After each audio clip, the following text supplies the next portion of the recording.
There, I remember to unmute myself. Welcome, everyone. Thank you, friends and colleagues, for joining today. I'm Richard Florzone, CEO of Iisd, and I'm very pleased to invite you, welcome you to this important event. We're all here because we're excited about nature-based infrastructure, about its impact for climate, for people, and frankly, its positive economic returns as well.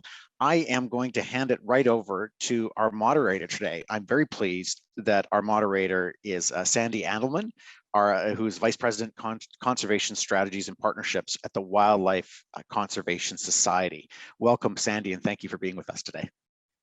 Thank you so much, Richard. I'm excited to be here and help launch this new program on nature-based infrastructure, and particularly looking at how this can be scaled up enough to really fulfill the potential, because our knowledge of its performance, its predictability, and its financial viability until now and until the launch of this program has been limited.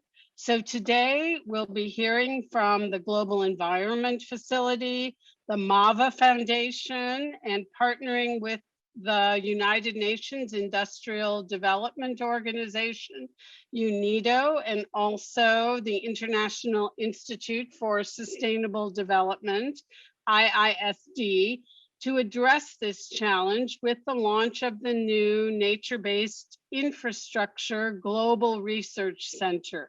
This will be a global hub for nature-based infrastructure that will overcome this evidence gap that investors, project developers, and key stakeholders face when they evaluate whether or not to invest in nature. Our speakers today include Chizuru Aoki. She's the lead environmental specialist at the Global Environment Facility Secretariat.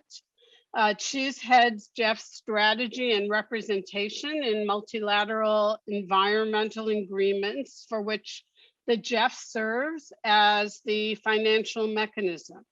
She also leads Jeff's engagement with the 2030 Agenda for Sustainable Development and oversees the climate work of the Jeff, managing the Least Developed Countries Fund, the Special Climate Change Fund, and the Capacity Building Initiative for Transparency Trust Fund.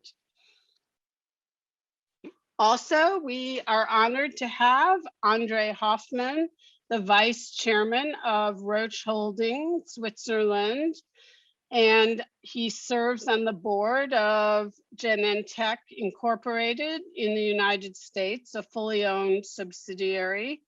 Alongside with his non-executive roles in this family business, he also has a distinguished curriculum.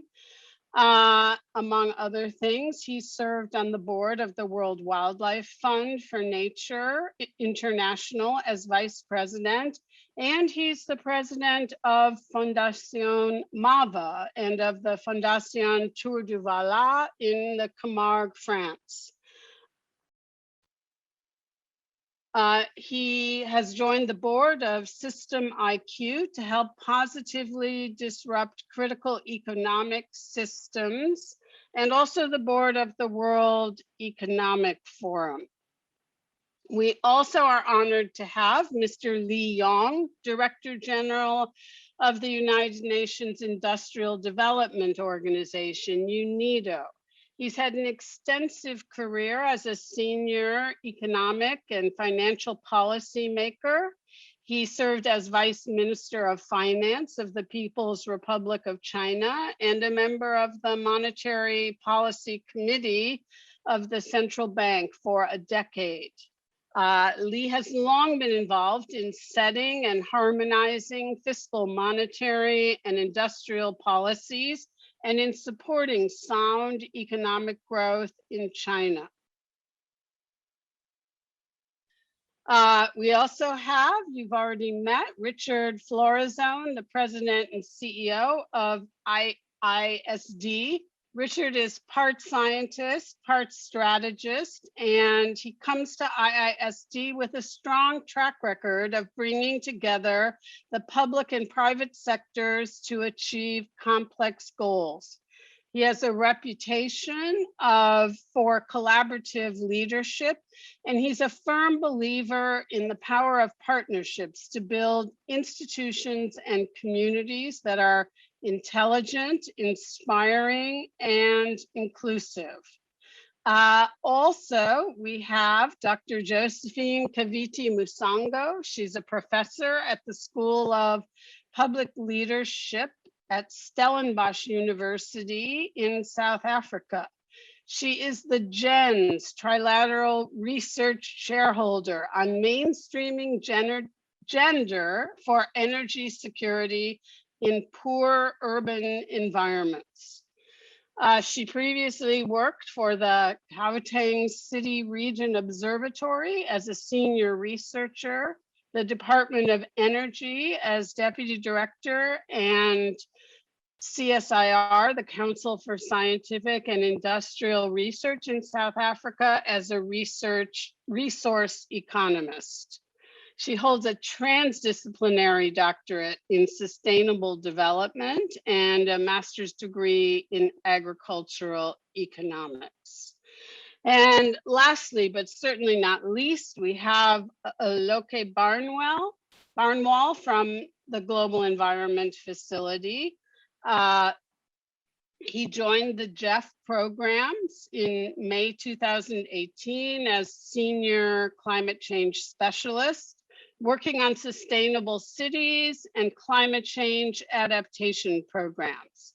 He has more than 15 years of experience as a climate change and public policy professional, dealing directly with issues in climate change mitigation, adaptation, natural resource management, and sustainable development in least developed countries. So we have an excellent group here to talk with you about nature-based infrastructure.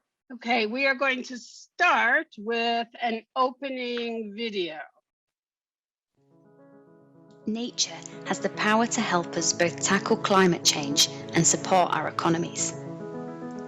As governments around the world grapple with the climate crisis, it has become clear that building with nature, rather than exploiting it, can help solve many of our most pressing infrastructure challenges. Natural landscapes like forests, floodplains, and wetlands can be built up to meet our infrastructure needs, while also helping us preserve the health and diversity of our planet. What's more, they come with major economic and social benefits. So how do we convince investors, project developers, and government officials to back nature-based infrastructure, or NBI? The NBI Global Resource Centre is an initiative led by the International Institute for Sustainable Development and supported by the Global Environment Facility, United Nations Industrial Development Organization. Over the next few years, the Centre will establish a business case for nature-based infrastructure by providing data, training, and customized valuations. Just like nature itself, we're all about working with complex systems.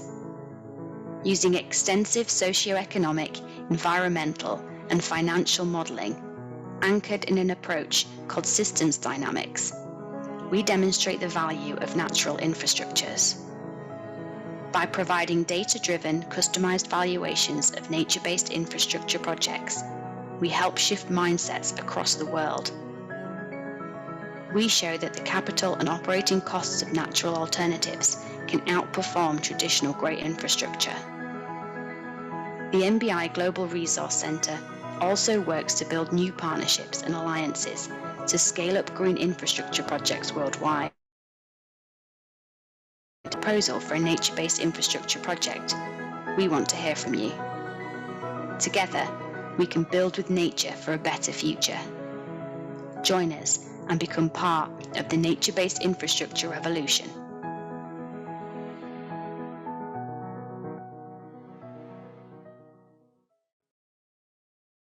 Okay, as we saw from the animation, nature provides us with a wealth of infrastructure and services and helps us to adapt to climate change. But there are challenges in implementing nature-based infrastructure and in convincing governments and investors that nature is investment worthy. Let's turn to Chizuru, who will talk about the importance of nature-based solutions for climate and adaptation. What are some of the challenges and solutions that you find in making nature-based infrastructure investment worthy? Thank you, Sandy, for this question. Let me first start by thanking Iisd, MAVA Foundation, UNIDO for this very timely initiative, and congratulate, I guess, all for the launch of the NBI and Global Resource Center. I was part of the initial group of a number of people from MAVA and Iisd trying to think about how we can do this together from a couple of years ago. And I guess we didn't realize we started a revolution, as the video said, but I'm very happy to be here. And also, let me convey apologies from Carlos Munoz Rodriguez, our CEO. He could not be here because there's a family emergency going on. So he asked me and Alok to step in, and we hope we can do justice to this great event. So as we face a triple planetary crisis of climate change, decline of nature, and pollution, that's actually being intertwined with the pandemic and increasing vulnerability. We know that the most critical decade of action investment is here right now. And decisions we make today and decisions we implement also will have long-lasting impacts, and that can help chart the sustainable or unsustainable development path for the countries and for the world. And for us, nature must be a key element in our future investment decisions, whether it is to restore them for providing ecosystem services or to utilize to build resilience for climate extremes such as flooding, heat waves, or droughts. So we're talking about infrastructure today, but I wanted to bring a little bit of element from our perspective why we think the nature-based infrastructure is important for climate change adaptation.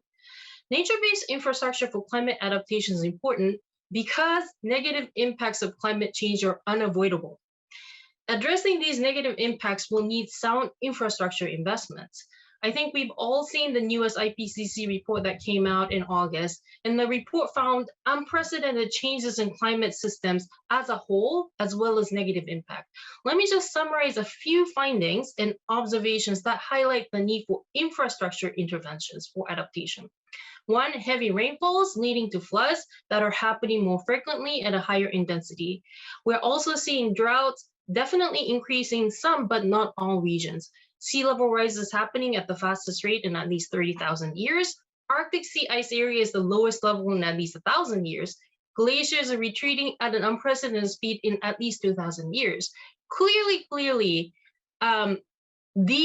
some of these challenges for adaptation would need to have infrastructure interventions in mind, and we have it upon ourselves to make sure those are done in a way that's sustainable, as well as take care of the natural assets we have.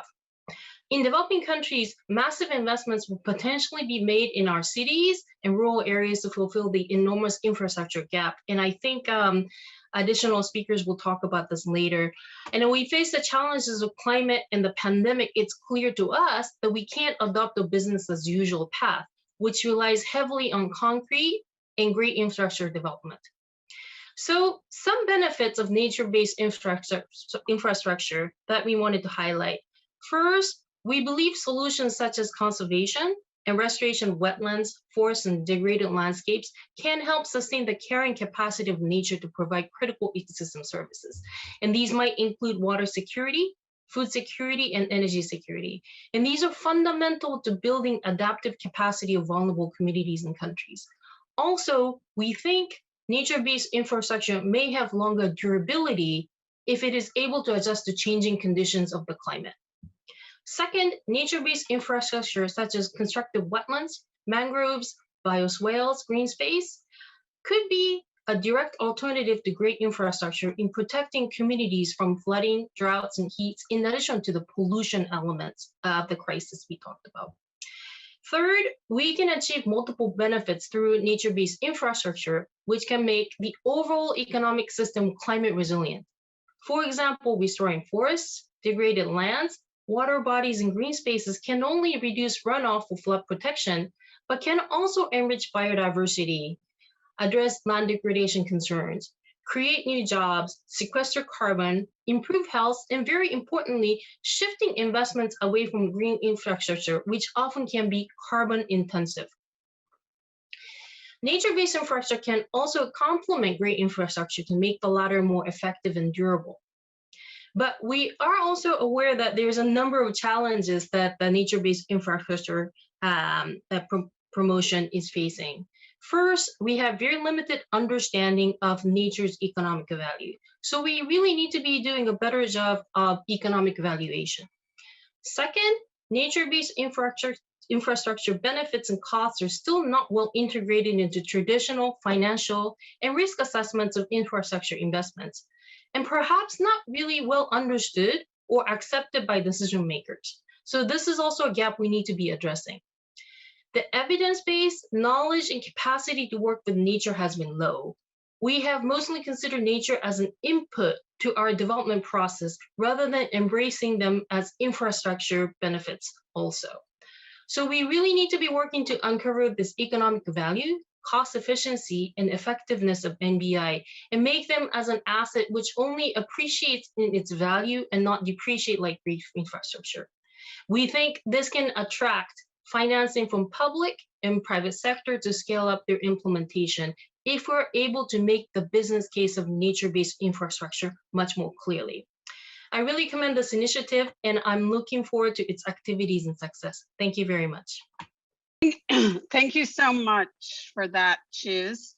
Now we are going to move on and hear from Mr. Lee Yong.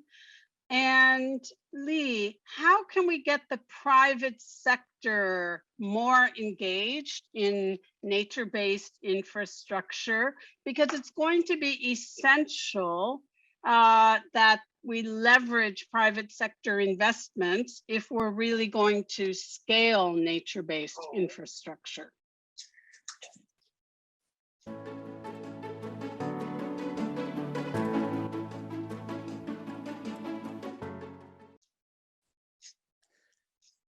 Thank you very much, Sandy, for this very useful question.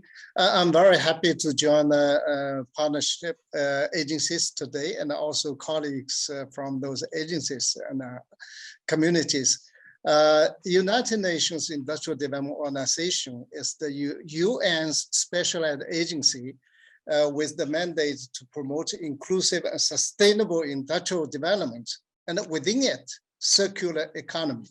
UNIDO has a comparative advantage to forge partnerships with private sector entities. That is an issue now. I just would like to give some information. In particular, those with high levels of sustainability commitments to advance jointly the sustainable development agenda. Forward-thinking, forward-looking corporations and industries have realized that maintaining access to natural resources and critical ecosystem services is crucial for both the sustainability of their business and their social license to operate. The corporations are aware that becoming more resource efficient in their own production processes is no longer sufficient. In order to ensure their sustained access to critical resources and ecosystem services, they need to be engaged as environmental stewards in collaborative processes beyond their factories, companies. Commitments to balance their own environmental impacts constitute excellent starting point to catalyze such processes. We have seen, for example, the water balancing commitments made by the Coca-Cola company and also by Heineken, very famous beer company. Through its convening power, UNIDO can act as a neutral broker to facilitate the development of the common understanding on the root causes of environmental stress and recommend necessary collaborative mitigation measures. In all stakeholder engagement processes moderated by UNIDO, nature-based infrastructure solutions have been identified as one of the priority mitigation measures. For instance, in Indonesia, the restoration of the afforestry schemes and riparian bamboo forests were identified to combat water scarcity. The collaboration within the International Institute for Sustainable Development Global Resource Center for Nature-Based Infrastructure has been very useful to demonstrate to our private sector partners the financial cost effectiveness of nature-based infrastructure solutions.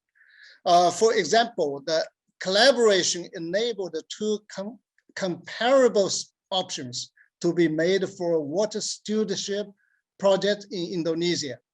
We were able to demonstrate how either options affected the reduction of water scarcity results from either the retention of water in the catchment area by afforestry schemes and the bamboo forest as nature-based infrastructure solutions versus the retention of the same amount of water by means of the reservoir as a conventional gray infrastructure solution. In this example, colleagues, friends, the costs of the gray infrastructure solution would have been between 1.5 to 2 times higher than the cost of the nature-based infrastructure solution. And it is exactly this kind of information that UNIDO needs to provide to its private sector partners to leverage investment in nature-based infrastructure. For private sector entities, it is crucial to identify the most cost-effective solutions to honor a balancing pledge. Consequently, using the evidence-based, the restoration of 207 ha agroforestry schemes was chosen by PT Multibintang, the Indonesia Heineken operating company, for its water balancing projects. Furthermore, the conventional gray infrastructure solutions normally do not provide any positive externalities.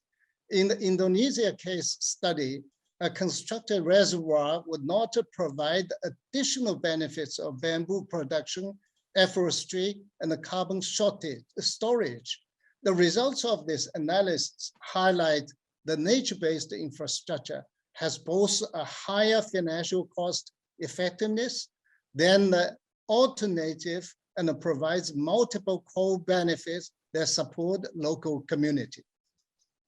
This example shows that providing information on the economic value of the positive externalities to decision makers in the private sector and the government constitutes a creative awareness on the financial and economic superiority of nature-based infrastructure solutions, and helps identify the best approach to leverage the mainstream nature-based infrastructure.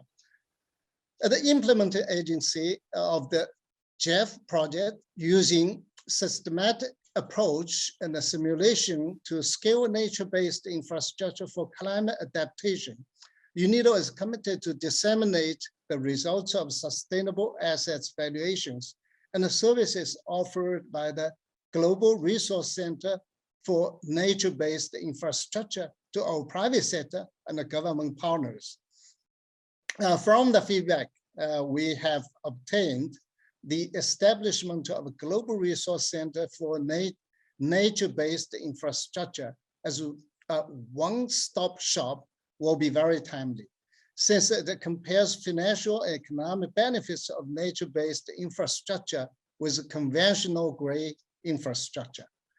And thank you very much. Thank you, Mr. Lee Yong. Now we are going to hear from Andre Hoffman, who's going to talk about why should we even care about nature infrastructure, and why don't we see more companies investing in nature, and what can we do about this? And specifically, how has the MAVA Foundation been supporting NGOs and governments to understand the value of nature? So now we'll move to the video presentation from Mr. Hoffman.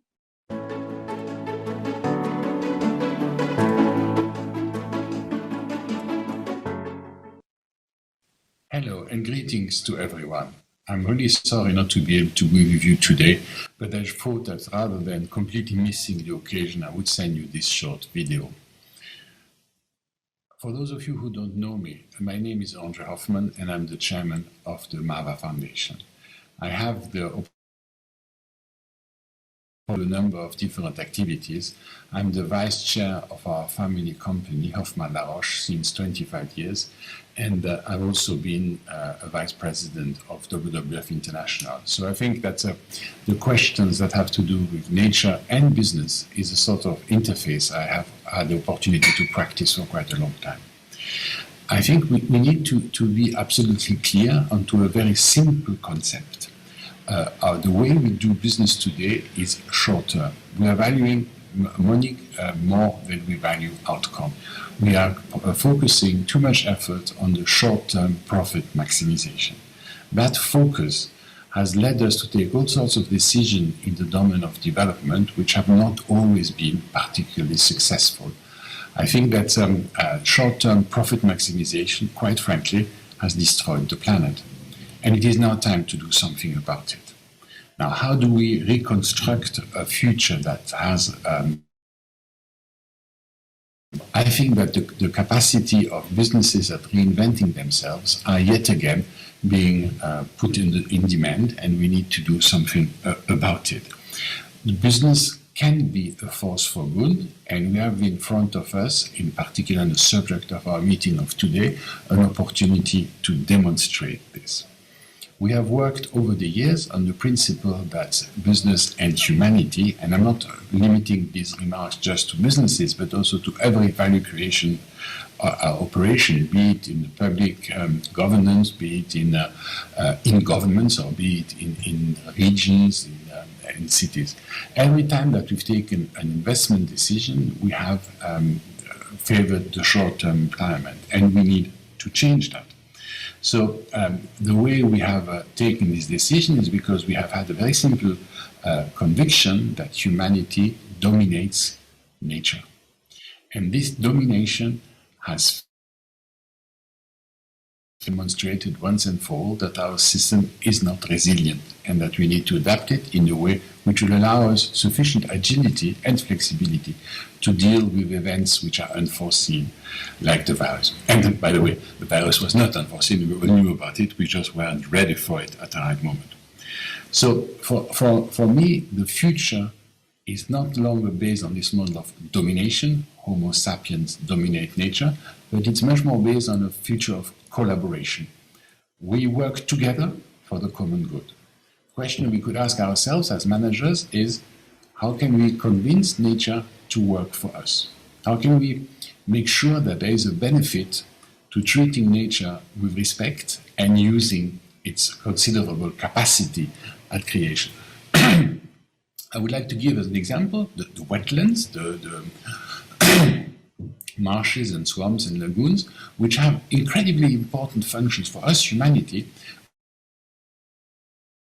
For those of you who know the Fondation Tour du Valais in the Camargue, we concentrate, I chair it, we concentrate ourselves there into creating a system which will encourage humanity along the Mediterranean basin to restore wetlands. So we not only restore them, we also promote the wise use of these wetlands. What's the use of a wetland? Well, a wetland stores water. Wetlands purify the water with reed beds. Wetland can also, in case of excess, absorb water, which I think is an important issue, and it can restitute it in times of drought. And that, again, is, in a nutshell, what the water cycle in the Mediterranean is about. If we really want to be able to construct a future that is stable in the Mediterranean, we're going to have to deal with the issue of water and water availability, and wetlands can help us to do that. In fact, on the back of that example, I would like to suggest that the main issue that confronts decision maker in the private and in the public sector are twofold. One is where do I invest, asset allocation, and the other one is how do I manage risk? How do I make sure that the investment decision I'm taking are as de-risked as possible? And until now, we have been trying to buy insurance on the future by a certain degree of artificialization. To come back to the wetlands example, lots of big cities across the Mediterranean have constructed retreatment plants, which are artificial buildings, which cost money to maintain and which are less efficient than a reed bed of the same size, and which eventually need to be replaced, leading to even more expenses. So we find ourselves in a situation where artificial solutions are more expensive. Also, something else about them, they are much less flexible. So for me, as an asset allocator, what would be important is to have a system that is resilient and that reacts to outside events in a sustainable way. Well, look around you. Nature for millions of years has been dealing with changing circumstances all the time. And it has been very good at adapting, even at adapting at the Anthropocene, at the way we as a race have impacted, as a species, or have impacted the environment. So if I want to have a system that is stable, long-term thinking, sustainable, I have to look at ways of making sure that I have this flexibility and resilience that we were just describing. I would contend, and that's one of the reasons why I'm happy that I've been invited to this event today, I would contend that nature ticks an awful lot of these boxes. We find ourselves in a situation where we can help nature, and in doing so, we will bring some nature-based solution to the system. So an infrastructure which is based on nature strikes me as being not only more stable, but also cheaper and longer-term thinking. And I think this is the message of what I really wanted to bring to you today. So as the president of the MAVA Foundation, how can I help the issue?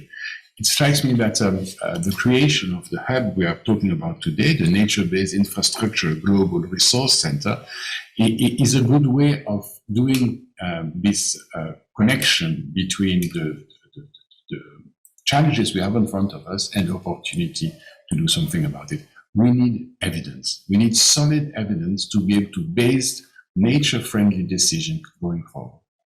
That center, which we have co-sponsored with the Jeff and UNIDO, will help us, and which will be run by the Iisd, of course, will be, I think,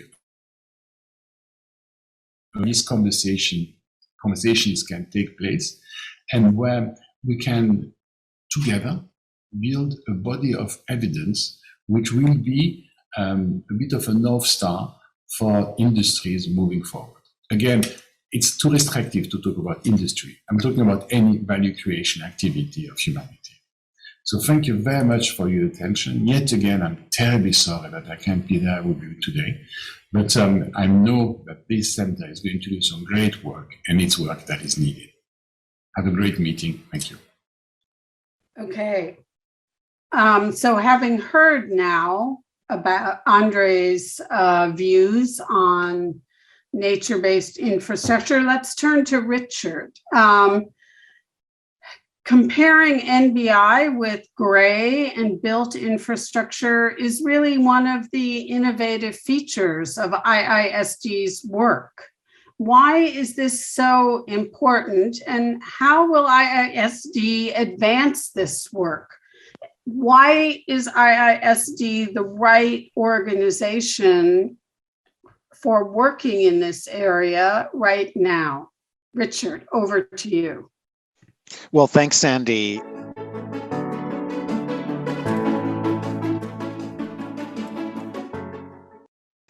Great. I think I got introduced twice there. Well, thanks, Sandy, so much. Look, and let me say I'm smiling because I think it's quite remarkable when you're about to launch something and your partners are so aligned. Thank you, Chiz, Mr. Lee Young, Andre, and Josephine. I can't wait to hear your remarks. You heard the main messages here over and over again. Chiz talked about climate change is happening, that we need to move. Andre talked about the need for resilience and how nature can help. And Mr. Lee Young spoke to what the challenges are here, right? That we need to demonstrate the cost effectiveness. And that is exactly what we're designed to do to overcome those knowledge and valuation barriers. So just to recap, we're talking about a pretty significant investment that has to happen here. When you look at estimates to achieve the 2030 agenda for the SDGs overall, it's over $4 trillion. And that is, of course, a major ask as governments are grappling with the recovery from COVID-19 and that strain on public finances. But we're learning, right, as others have spoken to, that nature can really help us build differently. As Andre said, we can convince nature to work with us, and that can help us in ways that are good for the planet, for people, but also good economically. Now, currently, gray infrastructure is sort of the default option for investors, for infrastructure planners, and for governments. And this is what we want to change. We can build better, we can build smarter by investing in and building with nature, as others have said. Now, for that, we need to understand the benefits. We need to actually understand how nature can provide infrastructure services and at what cost. So we've already done some of that work actually over the past decade, and that's what's exciting. So our new research most recently shows that NBI, or nature-based infrastructure, can actually provide the same services as traditional gray infrastructure and often up to 50% cheaper to build. Now, not always, but done right, not only can you get those great impacts for climate and for people, but you can actually do this more cost effectively than gray infrastructure. And that's because you're often building with natural resources that are already there, like wetlands or sand dunes. So that's a really important point. We also know our latest research shows that NBI can be up to 30%, nearly 30% better value for money. And that means building with nature can lead to a healthier environment while also creating more jobs, including in other economic sectors. So overall, our global analysis shows that if we met our current global infrastructure needs, but swap just over 10%, about 11% of this with nature-based infrastructure rather than traditional gray, we could save almost $250 billion US a year, which is out of that 4 trillion needed annually. So very, very significant, right, in a time of stretched finances, but also significant because those saved dollars can go to other development priorities. Again, which is crucial as governments wrestle with the demands of COVID-19. So let's come to the NBI Center and Iisd. Well, we want to make that transition happen, and we're doing it today by launching with these great partners, the MAVA Foundation, the United Nations Industrial Development Organization, and the Global Environmental Facility, launching this new hub, this new research center. Now, it's directly aimed, the program, as you heard from the video, right? We're focused on the analysis, the knowledge, the valuation. The center is aimed to address the very barriers to NBI, those barriers of knowledge, of experience, evaluation. And so if we can showcase those, we can build a stronger track record for NBI, and investors and governments can therefore trust it more as an investment worthy asset class. So that's really the goal. So why Iisd? We've been working in this space for well over a decade. Our confidence in nature-based infrastructure is drawn from our years of experience. And that includes not just valuation through I won't get into the deep elements of our tool, our Savvy tool, but we also have experience on the ground. So for example, in Canada, we do scientific research with the experimental lakes area, where we use natural infrastructure that we've learned can provide crucial habitats for plants and animals whose survival would otherwise be in question. We also know we've had wetlands projects where we've improved sanitation, clean water needs, flood protection, drought protection through nature-based infrastructure, and done it in a way that we've shown very significant economic benefits. We also, outside of Canada, we do very significant work in climate adaptation. And you heard Andre and others talk about how important this is for resilience. And so the other piece that Iisd brings is we are directly working with more than 50 developing countries through our National Adaptation Planning, or NAP, global network, where we directly advise countries on climate change adaptation. And through that, we have really learned that nature can help with ecosystem-based adaptation, that we can better protect communities from devastation, that our climate crisis is already bringing to bear around the world. And of course, that's most obvious in some of the wetland protection and mangrove projects that others have spoken to. So we are, as you could tell from my voice, beyond excited to see how the NBI Global Resource Center can take up this work, can take it to another level, help decision makers transform the political momentum in favor of nature into these concrete investments and action on the ground. And frankly, for the private sector members here on this call to build this asset class, right? We want to work with you. This is a growing and exciting area for all the reasons we've discussed. There are some barriers. We're making great progress in the last year. We have the new standard from IUCN. Let's work together to capture these multiple co-benefits, not just for the planet, but for people and for the economy as well. So thank you again to our wonderful partners. UNIDO, Jeff and MAVA, we can't do anything alone. And so doing this together is great. Let's build this important new asset class together. Thank you very much. Thanks so much, Richard, for your insights. So why so much discussion around systems thinking? I get many questions from people. What is systems thinking? And what are the tools out there for governments and other stakeholders to advance nature-based infrastructure for climate adaptation? So Josephine, over to you to tell us about systems thinking.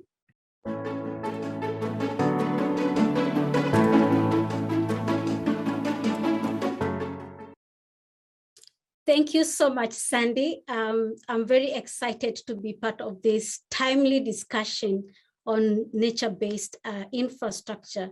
And here at Stellenbosch University, we've been working using systems thinking for over more than a decade and using it to understand sustainability challenges. And the issue on systems thinking has become more relevant, and the discussion is quite a lot. And I would like to start by indicating that systems thinking is largely a large body of methods and tools that help us to look at interrelationships of things and thinking them, seeing them as a whole rather than just as a part. And I would like to share what I think are the top 3 reasons why we are seeing or we are hearing so much conversations on systems thinking. The first one is the global challenges that we are facing at the moment are complex, they are dynamic, and they are also uncertain. Issues of climate change, energy transition, poverty, inequality, pandemics such as COVID-19 and so on. These ones are really challenging governments and decision makers. And in particular, climate change and overexploitation of natural resources has really increased the need for us to integrate sustainable development policies at the local level, at national level, as well as at global levels in order to meet some of the challenges of growing population. So with these challenges, it means that there are trade-offs involved that are societal, economic, and environmental. And systems thinking is seen as an opportunity to provide a holistic view of the trade-offs in order to improve decision-making process. And then my second point as to why systems thinking discussion is because these global challenges that we are facing are systemic problems. And there's no single government or a decision maker that can afford to have a silo mentality.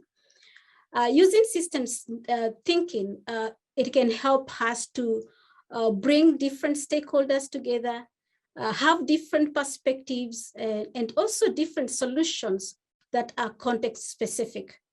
And it is for that reason, systems thinking is becoming relevant to holistically aid shared understanding of the complex problems that we are facing, and in particular, how we can show the nature-based investment is relevant.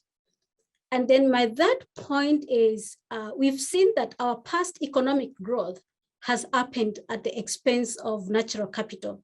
And now we are feeling the effects of this kind of economic trajectories.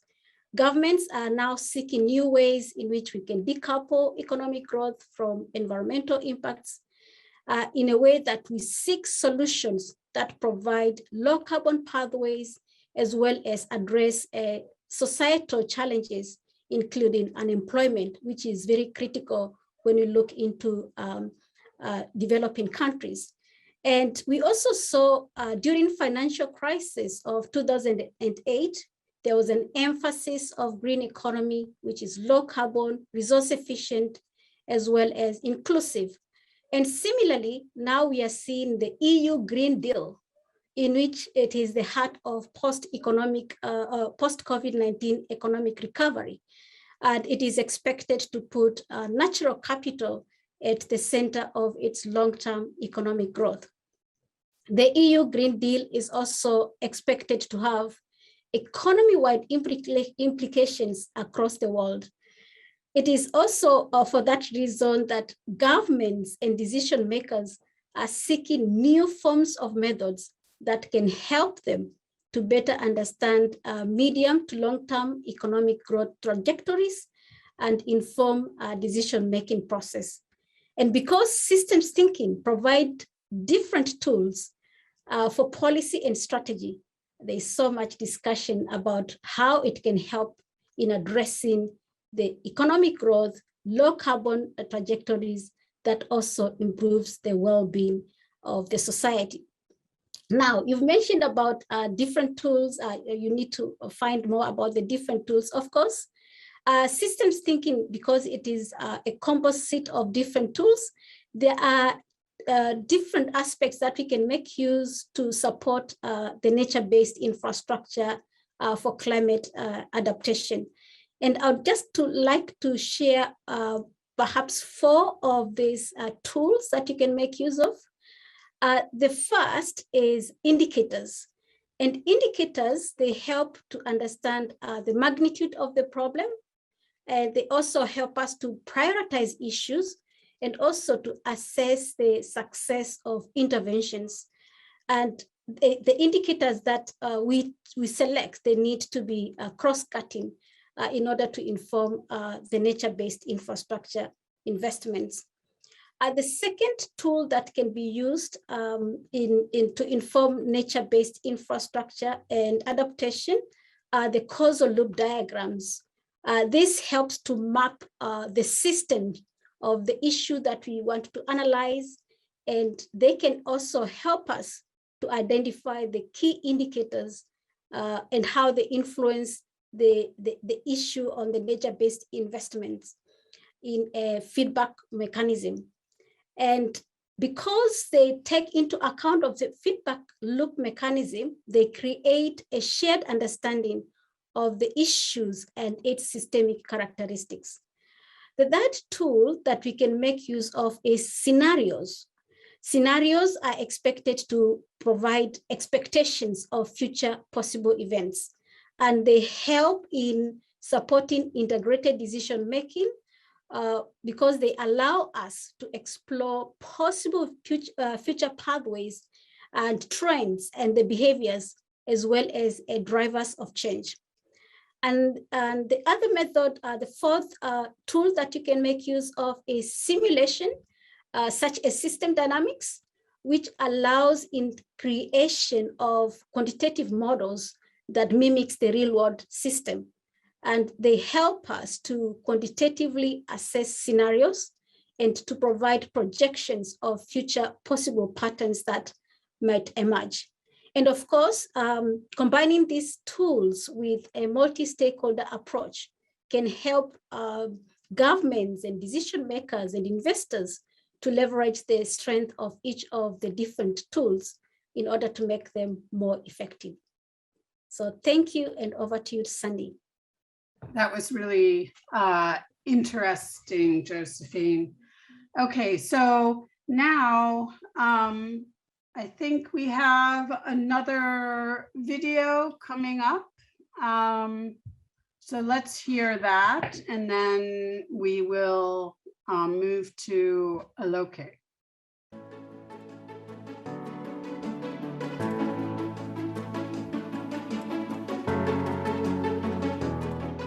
Positive experience with Iisd in assisting the city to deal with one of the main challenges related to nature-based infrastructure. Our work with Iisd has helped us to understand that nature-based infrastructure are cost-effective solutions for infrastructure services, especially for services like stormwater runoff across the city. Also of particular importance in the context of Johannesburg is moving beyond typical financial cost-benefit analysis and also including benefits across the social and environmental spheres to make it clear that nature-based infrastructure is even more worthwhile to invest in, and all of the best in implementing these innovative solutions that will change our cities and the way the world is responding to climate change.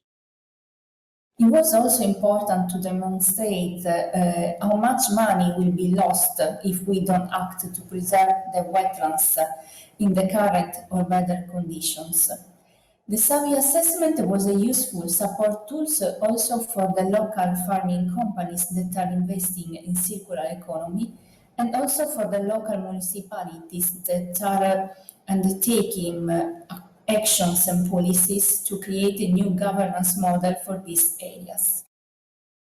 Currently, we are dealing with the protection of the Vjosa River, which has turned out to be the last free-flowing river in Europe. Working with SAVI has been a great experience for us in both directions, working with a team, which is very motivated, and also with a tool, which is an innovative tool. We have worked with SAVI for the assessment of the different scenarios of development for the Vjosa region, taking into account the two large dams that are planned to be built in the Vjosa. And I admitted that SAVI is actually the most comprehensive tool that brings all the pieces together in order to prepare the best analysis for different scenarios of the sustainable development. Natural capital approaches, such as the Sustainable Asset Valuation SAVI method, can help development finance institutions to make better informed decisions on infrastructure investments by showing clearly the environmental and social costs, externalities, and impacts of infrastructure projects, and how these factors could affect an asset's viability and performance over time. The SAVI analysis of the AFDB-funded Kakono hydropower project in northwestern Tanzania revealed that it is the most climate and nature-resilient energy generation asset among various assessed alternatives. Such information is invaluable to the AFDB and other MDBs to design and finance infrastructure projects that are green, resilient, and sustainable. Thank you. We collaborated with the City of Tshwane Metropolitan Municipality on the SAVI assessment for nature-based infrastructure. When we were first approached to collaborate with the city on the study, we were very interested because ingrained in the DNA of our development is the appreciation of the value of natural assets within mixed-use development in densifying cities. And having the asset of a very functional river running through our property, we're even more sensitive to the value of this asset and bringing it to optimal use. And we are thankful for the opportunity of this collaboration because I think we learnt even more than the study's numbers have produced. Thank you very much. The team also went a little further. They superimposed these critical projections of how the lake will react to strategies of rejuvenation and varying degrees of intervention. And then what they did was they presented economic evaluations and the impacts thereof on the natural resource. And this gave a very strong incentive to developers and also policymakers to invest in the system, and especially into this multimodal approach into revitalizing this particular basin of the Beira Lake. Constructing new marine infrastructure or maintaining ports and waterways has both a positive and sometimes a negative effect on the environment. That's why sustainability throughout the dredging industry is key, and finding nature-based solutions is crucial. To become truly sustainable, however, all impacts should be considered in project evaluations. The influence on biodiversity or recreational opportunities, for instance, are hardly taken into account in project evaluations. IEDC believes in promoting inclusion of all externalities. The result of the SAVI assessment of the Hondsbossen and Pettermer Sea defense has allowed IEDC to showcase the benefits of nature-based solutions and the additional value that can be created. Okay, so the COP26 is coming up now in less than a week. Alok, what opportunities do you see at the COP to address nature-based infrastructure? Thank you, Sandy. Can you hear me well? Okay, great. Thanks for this question. And let me start by saying that, how great I feel in leading this project on behalf of Jeff, which will be quite, transformative to address some of the issues and the opportunities which the speakers mentioned in the first round. So really glad to be part of this project. Coming to your question on COP26, let me start by saying that we are witnessing an encouraging shift in perception, both in the developed and developing countries, about nature and the importance of nature-based solutions and nature-based infrastructure to tackle the crisis of climate change and nature loss. And I guess this is also, further bolstered by the COVID crisis, which clearly makes a link with the with the degradation of nature that is happening. So overall, I think COP26 can be a watershed moment to translate this momentum and the perception that we have into, policy ambition and financing. So we are all going to COP with this clear expectation. So I mentioned policy and financing. Let me talk about financing. I think NBI presents a great opportunity to fill the massive adaptation financing gap that we have. Various estimates say the gap is around $300 billion to $500 billion by 2030 or 2050 per year, and in least developed countries, it's like as much as $50 billion per year. So, and in that context, I think NBI offers the desired scale of action and the potential to deliver transformative impact on people, nature, and economy, and can contribute to green recovery. So overall, they present a great investment opportunity where adaptation financing can go and can fill the gap. There is a good baseline that we have on nature-based solutions. It's not that we are starting from scratch. For example, Jeff, through the Least Developed Countries Fund and through our other trust funds, we have been promoting ecosystem-based adaptation approaches for nearly 2 decades. So we have good experience building on which large-scale investments can be mobilized for implementation. So COP has a great opportunity to put NBI or broadly the nature-based solutions central to the discussions on the mobilization of the 100 billion climate finance target that we have, and also unlock trillions of dollars of infrastructure investment, which Richard alluded to in his remarks earlier. On the policy side, COP will likely set the path towards net zero and climate resilience to meet Paris climate goals. And more importantly, the world will be expecting from countries specific policy action or priorities to achieve these ambitions. And I think given the momentum and the recognition that we are seeing, or we will facilitate through this NBI Global Resource Center, I think the COP can be a great opportunity for countries, non-state actors, including local governments and the private sector, to include NBI as a priority. So we expect to see this on the table of discussions, negotiations as a key climate smart investment area. And just to add that the 2 adaptation funds that the Jeff manages, the Least Developed Countries Fund and the Special Climate Change Fund, which is supporting this particular project. We are in the process, so we are the official financing mechanisms for CCC, and we are developing our next phase of strategy. And I'd like to say that here that we are placing a very strong emphasis on supporting nature-based solutions and infrastructure in our next phase of strategy. So I guess the opportunity is great. We will also have a follow-up event, I guess, at COP in our Jeff Pavilion about this NBI Global Resource Center, and I think that can further catalyze the COP discussions and the opportunity that we have for nature-based infrastructure. Thank you, Sandy. Thanks very much, Alok. So how can we scale nature-based infrastructure, and what is the role of the NBI Center for businesses and for project developers? Over to you, Lee Yong. Okay, thank you, Sandy.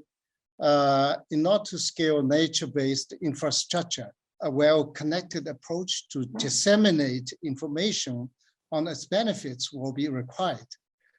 Information on the financial performance and the financial superiority of nature-based infrastructure is the key element to influence private sector decision-making, regardless of whether a solution to treat industrial wastewater or the balance of production size water consumption is sought. Private sector companies, as a profit optimizing entities, will always go for an option with the lowest financial cost. It's really basic facts. Thus, the Global Resource Center for Nature-Based Infrastructure needs to produce a series of representative cost benefits analysis to help such a decision-making process. Through cooperation with UNIDO, the results can be disseminated to both its private sector and the government partners. Here, I just like to introduce the UNIDO's global network of the National Cleaner Production Center, as well as UNIDO's cooperation with the industrial parks under the Global Eco-Industrial Park Program, and the UNIDO supported and the green industry platforms is used as effective channels of communication. Furthermore, the concrete proposals can be assessed and evaluated directly by the center as a result of the collaboration with UNIDO. For the scaling up of nature-based infrastructure by governments, the information on its economic performance is a crucial additional element.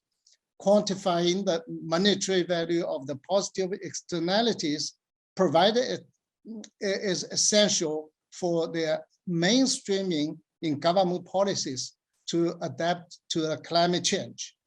We have to credibly demonstrate to governments that the funds spent on nature-based infrastructure not only generates more ecosystem services than the same amount spent on the conventional gray infrastructure would, but it will also result in a wide array of expenditures which have a high monetary value for countries. Here, the results of sustainable assets valuation carried out by center can play a pivotal role for governments in their decision-making process. In the Indonesia case study I mentioned before, the sustainable assets valuation process revealed that the establishment of the afforestry schemes and the repowering bamboo forestry have positive net benefits that by far exceed the cost when externalities are considered. When considering the social and environmental externalities, this project is economically very attractive for the government. The conventional net present value and internal rate of return show that without internalizing externalities, the project would have a negative net present value. This is some of the very important view of UNIDO, we would like to play a kind of important role to connect it to our new thinking, new way of doing business investment based on this nature-based infrastructure investment, and also connected to the government to make an appropriate decision. This is a very much a point I just would like to share with all of you. Thank you. Thanks so much, Li Yong. Richard, how can we scale nature-based infrastructure? Over to you. Thanks, Sandy.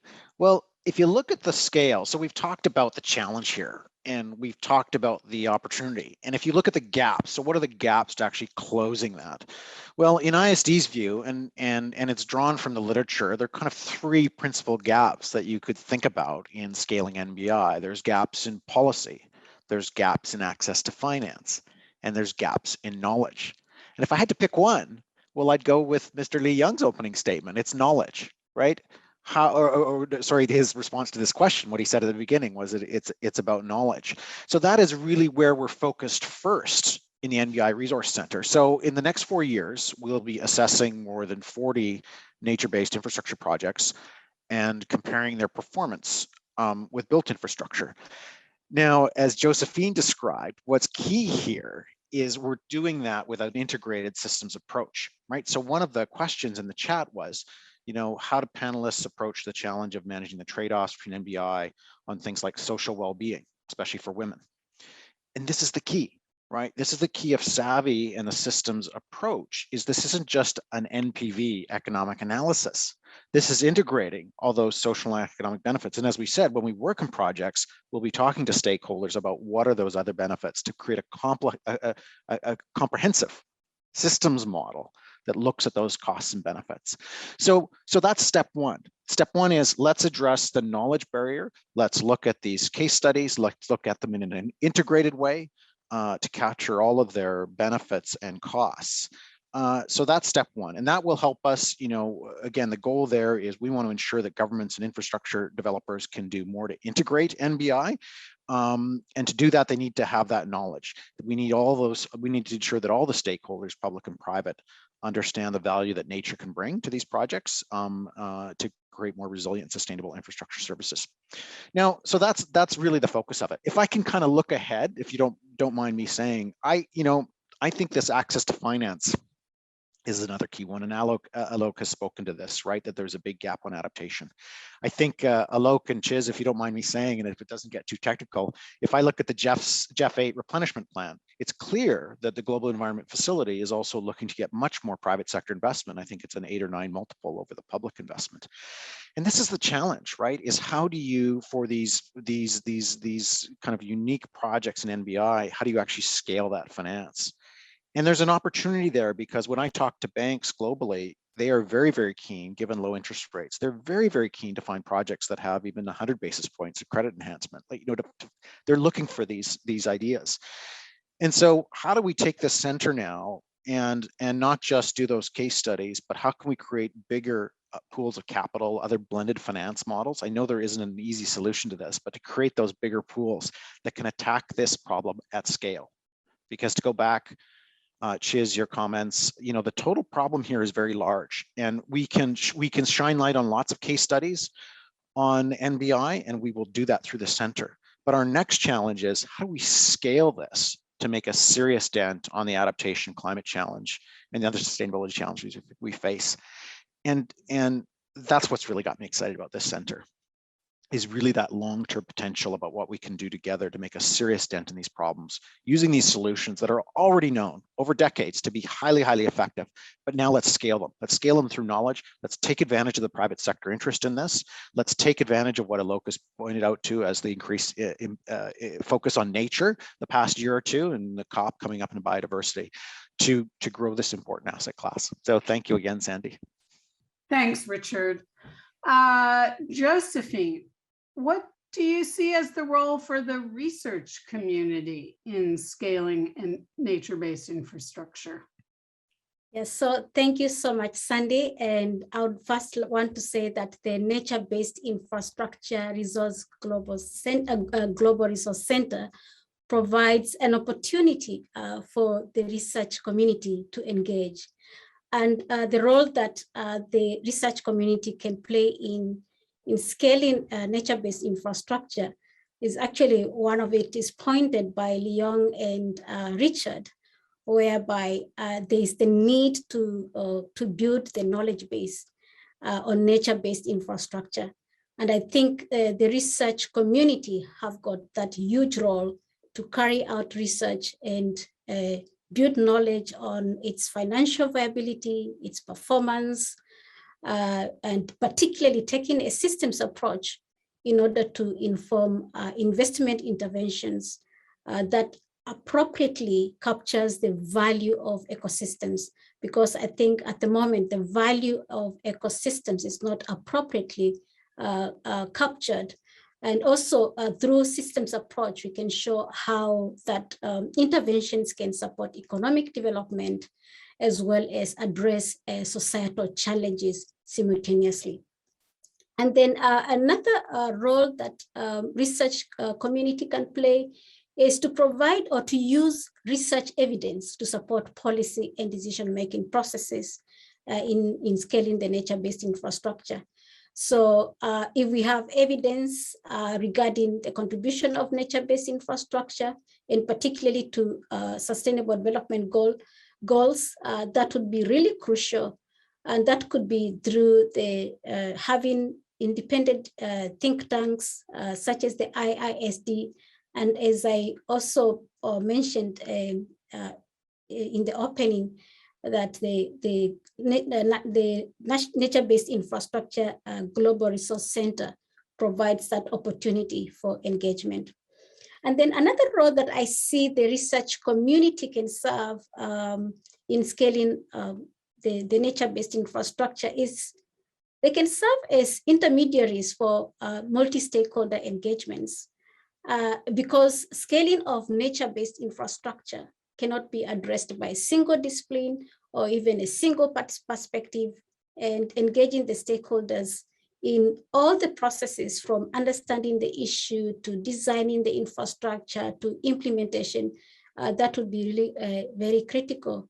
And research community can provide different perspectives and engage with non-academic stakeholders to stimulate the debates and dialogues that create that shared understanding on how we can take further the investment plans on nature-based infrastructure. And it's very exciting that the Nature-Based Infrastructure Global Resource Center provides that platform that can engage different stakeholders to have these conversations. And I'm excited to be part of these conversations. Thank you. Thank you, Josephine. Alok, so from your perspective at the Jeff and looking at the replenishment in Jeff 8, how are you thinking about scaling nature-based infrastructure? Sure. I think Richard and Lee and Josephine, they have covered most of the things, and which we will definitely be considering going forward as we finalize our Jeff 8 strategy. And maybe I'll just highlight 3-4 things which probably, has been discussed earlier, but maybe worth repeating given the importance of those. First is on the knowledge that Richard talked about. I think there needs to be greater knowledge on the point that nature-based infrastructure can create wealth and can support inclusive development at the same time while addressing adaptation and nature loss issues. So I think that knowledge definitely needs to be strengthened, and the resource center can play a very important role there. So that's what. Second, I think Josephine and Lee, they talked about the engagement of private sector and non-state actors. I would say, and I think that is fundamental. And this is quite as you said, that in our strategy, Richard, that we are giving emphasis on private sector engagement because we believe that for large-scale action, it cannot be just national governments. It has to be non-state actors, which include private sector, civil society, and local governments, including cities. So we need to work with all of them. And in that context, one of our approaches for JEF 8 is to advance the integrated approaches that we piloted in JEF 6, try to scale up in JEF 7, and scaling up further in JEF 8. And particularly for the nature-based infrastructure, where the integration approach is truly needed, because the nature of nature-based infrastructure is transboundary. We cannot have just cities or just the environment ministry or just the global environment facility work which have mandates for environment. We have to get all the players working together, and that is, I think, fundamental, that how state and non-state actors work together in translating policies and financial incentives into action. And in this context, I would like to reiterate one point which is quite cross-cutting in our new strategy, is on policy coherence, which is to ensure that while we are working on these solutions, they are complemented by policies which disincentivize investments or harmful subsidies that lead to degradation of nature. So that needs to go hand in hand, and we are working with countries and all the different actors to work towards that. Just quick example, like on working with state actors, as you know, our Least Developed Countries Fund and Special Climate Change Fund, they are very country-driven programs. So we are committed to work with countries to help them design and plan nature-based infrastructure. On non-state actors, we have an initiative called Challenge Program for Adaptation Innovation, which is particularly geared towards working with the private sector and other non-state actors in supporting innovative ideas around financing, or around new technologies which can support scaling up adaptation solutions, including nature-based infrastructure. I also coordinate the Sustainable Cities program at the JEF. We work with 50 cities globally, and I can say that most of the cities are prioritizing nature-based solutions. So we are seeing great support. We are going to scale it up further as we move forward on working with non-state actors. So just to summarize, to scale up, we need to work with all range of actors, and we need to ensure that the policies are coherent between what we are planning from an environment perspective to what is being planned from an economic and wealth creation and economic recovery or development perspective. So that's what is in our plan, and we are really looking forward to working with all our partners. And particularly, I think this center can be a catalyst in providing data, evidence, knowledge that can help us move forward in implementing what we are currently thinking. So yeah, that's from me. Thank you. Thanks very much, Alok. So now we're going to move to the Q&A section of our agenda. We've accumulated quite a few questions from our remote audience, and we won't be able to get through all of the questions, but let's start with one about countries. And I'd like to see what do all of you hear from countries about their needs relating to nature-based infrastructure. And I just returned from Rwanda, where the Wildlife Conservation Society is supporting the government in developing a large Green Climate Fund project, and the country is dealing with flooding and landslides, soil erosion, loss of crops, property, and lives. And the debate that was going on there the last 2 weeks is, should the country invest in gray infrastructure, things like, radical terracing walls, or should it invest in restoring its natural forests, 90% of which were lost in the last 40 years? So when you hear from countries about what should they do and when should they invest in nature-based infrastructure, and what's the solution? Is it a global compact for pro bono design and consulting services from this new platform, or what's required? So Chizuru, let me give it to you first, and then I think after that, let's hear from Leon. Great, Sandy, thanks for that very good question. I think I'm gonna raise 2 points. The first one is from the perspective of the GEF.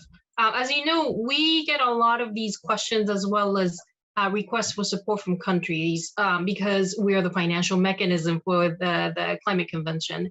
And traditionally, I'm being very honest here, I don't think we had a very systematic and systemic way of providing feedback as well as guidance to the countries and agencies on how they can go about presenting a convincing investment case to the GEF for us to be able to support, right? And this is the gap what we're also trying to address by partner with IISD as well as UNIDO to be able to do that more effectively as well as more consistently across the board. Because one of the things that we have noticed is that there has to be a business case that needs to be made across the board. And that business case really needs to be understood by a critical mass of partners that we work with. And until and unless we get engaged in creating that knowledge, we are not going to be very successful in actually scaling up. We can do these things by one, but if we want to move the needle towards the scaling up and much more greater mobilization finance as well as partners, there has to be a consistent business case. And this is what we're trying to address through this particular project. Second point I wanted to address is that, Sandy, you had mentioned the Green Climate Fund, right? And one of the things that exciting movements that the developments we've had in the past year is that the GEF and GCF have agreed to work together. And we have launched what's called the long-term vision of complementarity. And one of the things that we have agreed to undertake is the whole notion of joint investment plan making at the country level, as well as addressing major initiatives that can really catalyze investments both in mitigation and adaptation. And I'm looking at from the adaptation as well as nature-based infrastructure perspectives. And I do think these are the kinds of platforms that through the engagement of this project and the tools, we can really look into taking the initiative as well as the lessons learned to a next level, where a larger number of institutions and larger number of funders and countries would have access to the data as well as examples to enable them to think about how they can go about building investment plans that would incorporate the nature-based infrastructure and have that as a trigger point to enable additional private sector as well as other types of financiers to come in to really scale up the finance. So over to you. Thanks. Thank you. Leon, I'm interested to hear your perspective on this and particularly the private sector. Thank you very much. This is a very important topic. I really enjoyed our discussion. For the private sector, as mentioned earlier, because it's an important player for us to move ahead with nature-based infrastructure investment. Of course, with their understanding, supportive from them, it will facilitate government decision process. This is why I believe that we should work very closely with private sector companies, let them know what's the benefit, what cost-benefit analysis means to them and to the government, to the society, because we look at climate change, look at the circular economy. Those are global trends. We must follow. We must follow it. This is one point. The second is how to convincing the private sector to join us to promote the nature-based infrastructure. One of the critical points is that we should work together with nature-based infrastructure global resource center and the research institutions, Iisd, to provide more information, good examples, good practices, good cases, to let them understand this is a very promising project investment. That is why I really enjoy the discussion today and with our partners. UNIDO will continue our process. As I mentioned, Indonesia cases, not only just government already being approved, this is the right direction. They would like to make more investment together with a JET project. At the same time, they will benefit local community to solve the water scarcity, which is so important for the regular people in the country, in the region. So I just would like to assure all of you, UNIDO will be a strong partner of all of you. Work together, move this agenda. I really predict a very promising future. Nature-based infrastructure will be a global trend in the future when we take into consideration of the climate change issue, of circular economy issue. Thank you very much. Thank you. I'm afraid we will have to wrap up now. I'd like to thank the audience, everyone who's taken the time to tune in for this important launch of the nature-based infrastructure platform, and also thank all of our panelists for the interesting discussion. I know I'm coming away with this with more questions than I went into it with. Richard, do you have any closing remarks? I think we do have a brief video going out. Well, I think I'm before the video or after, but I guess I'll just come in before, which is to thank you, Sandy, for moderating.